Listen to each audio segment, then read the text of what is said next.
Muktikanta Agasti Dhenkikud worker club परिदर्शन।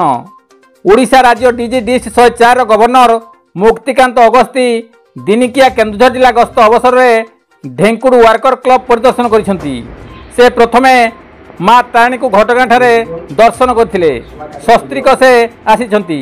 एठारे RSS रो जिला sir संघ चालक भागीरथी पृष्टि, तृप्तिरंजन साहू, राजकिशोर साहू, रवींद्र पृष्टि, नवकृष्ण नायक, चक्का साहू प्रमुख तांकु स्वागत जणाइथिले एवं वर्कर क्लब रो विभिन्न दिग संपर्क से समस्त को बुझाइथिले।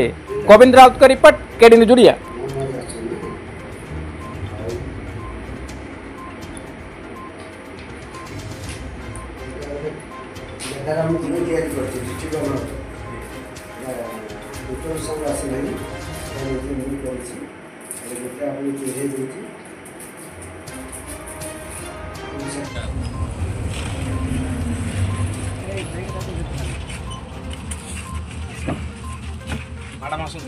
नमस्कार।